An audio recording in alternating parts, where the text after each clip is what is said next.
Hello everyone, today I'm going to be going over the best level 100 gear for Storm and where to get everything at.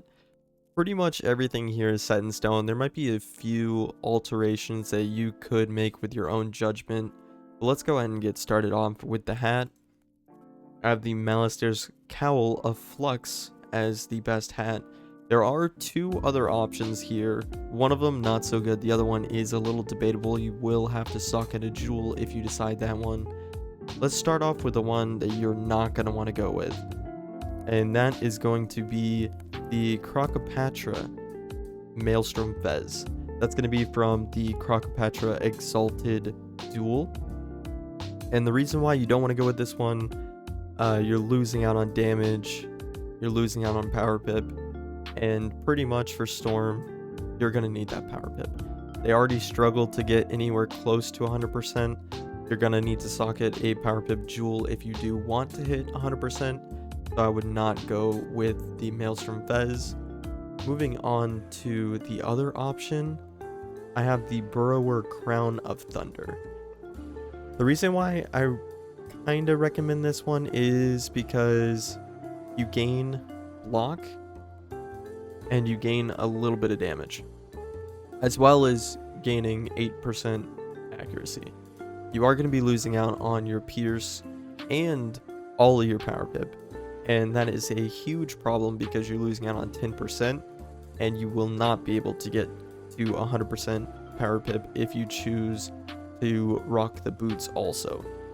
Let's move on to the robe, Malister's Cloak of Flux.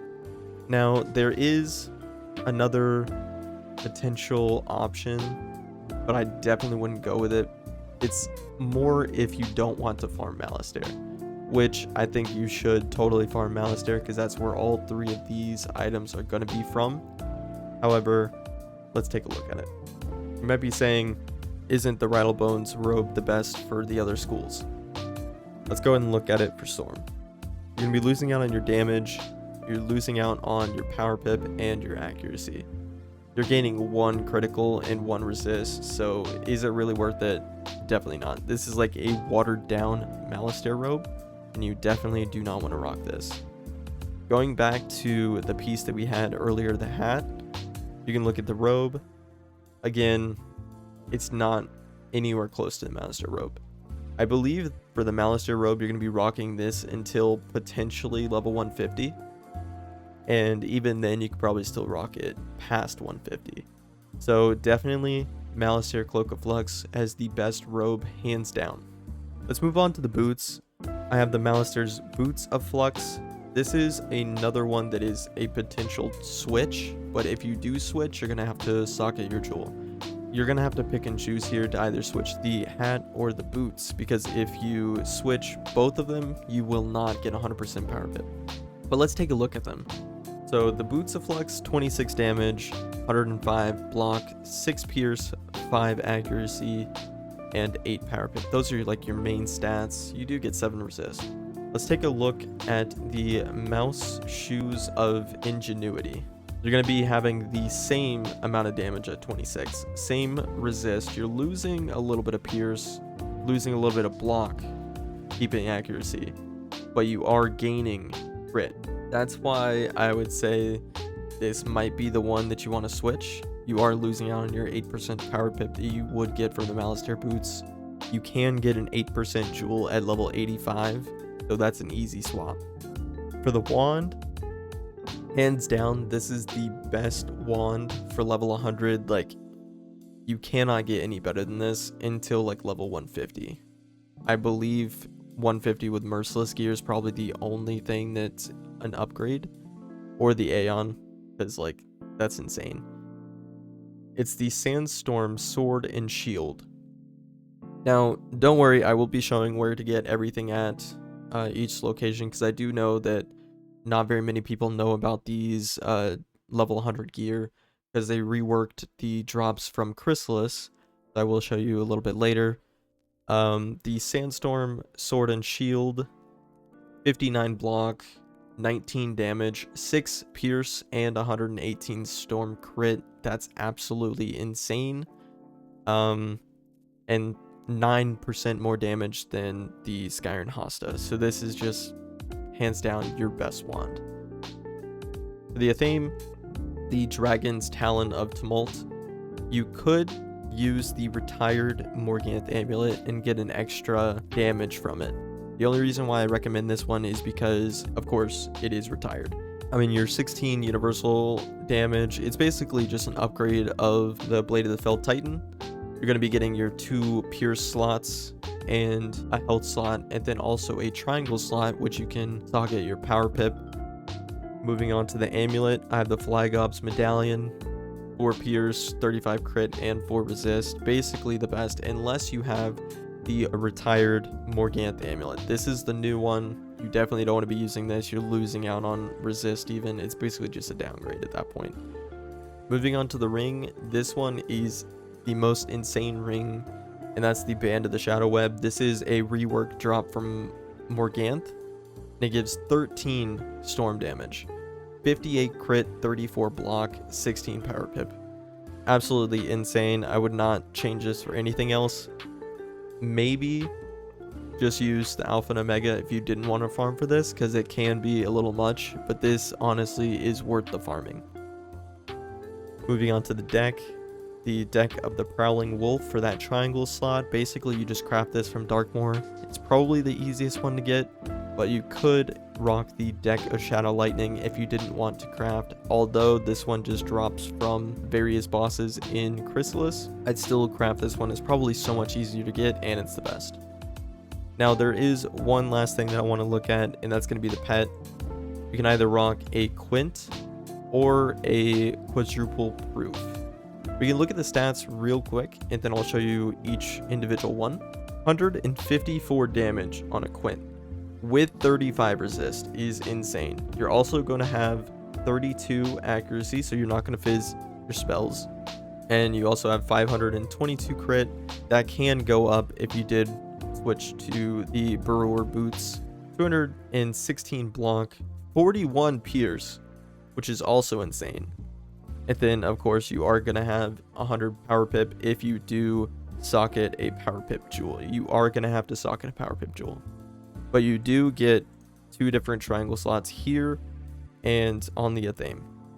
So you should have no worries socketing both an accuracy and a power pip jewel. Now, if we go ahead and switch to the Quadruple Proof, of course, these stats are going to stay the same. But you're going to have 150 damage with 46 resist. And that's really just up to you. Do I really recommend a triple double at this level? No. You're losing out on a little bit more damage than probably desirable. And at that, like, this point is good enough. I'm not into PvP, so I don't know what to recommend for that. But for PvE and free to play, this is the best stats that you can get. Let me go ahead and switch back to Old Rusty. 154 damage is insane. Now this is without a set bonus that would give you plus 6 damage, so you could have 160 damage if you had the Frillasaur Dino combo. I don't like recommending those because that is a cash grab and it's insane. Cornboard did a 100,000 crown pack opening and they only got like 3 of them, or 2 of the dinos. So I wouldn't say that's worth it. For the hat, the robe, and the boots, you're going to get a quest from Dorgan at level 100 to go to Castle Darkmoor, which is his homeland. This portal is going to open up. You're going to have to do these 2 dungeons first, and then you're going to get access to the graveyard. So you can just run over here, this portal right here. It'll automatically teleport you. And this sigil right here is the graveyard. There's going to be 3 bosses in there consisting of the graveyard boss, Shane Von Shane, and then Shadow Malice. There's going to be the one to drop all 3 pieces onto the wand. For the wand, you want to go to the Hive in Chrysalis Part 2. Go to the right in here with this scary little spider. And then all the way up this ladder. There's going to be another ladder. Go up there into this building. And then just continue on straight through this gate And then this fight right here, it's called the Moros fight. He drops all of the wands for each school. This is where you get the wand onto the athame. For the athame, you want to go to the graveyard, the same place that drops the hat, the boots, and the robe. And you want to farm the first boss until he drops it onto the amulet. The amulet's a little bit trickier because there are 2 Shane Von Shane fights. You're going to go to this portal right here, not the graveyard. And you want to go all the way down here to this sigil. And in the final fight is the Shane fight, and he's the one that drops the Flygob amulet onto the ring. For the ring, you want to continue this way after beating the Moros fight. Up these stairs. And then straight into Morganth's chamber. Right here is going to be where you get the ring. She also drops the amulet and athame, which aren't as good by any means unless you're one of the tank schools. They do give a lot of resist. Next up is the deck. For the deck, you are going to have to craft it. In Castle Darkmoor, just head over to Harker, the recipe vendor. You're going to have to craft the cards of the Howling Wolf first. If you don't want to use a socket or you aren't able to use a socket, just finish with the cards of the Howling Wolf because you don't have to craft any other one. If not, then you have to use the cards of the Howling Wolf as well as a Mote of Eternity and some Perfect Amethyst, which you can just buy from the vendor in Celestia. And then you can choose between the triangle, square, or tier socket.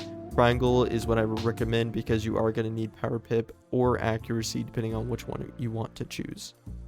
For the alternatives, the hat and the boots, as well as the robe, which I wouldn't recommend, are going to be dropped from the galleries. They're in the same location as the Morganth chamber. You just want to go to this sigil. And that's pretty much it. As always, if you disagree with any of these picks, let me know in the comments. Besides that, thanks for watching, and I'll catch you in the next one.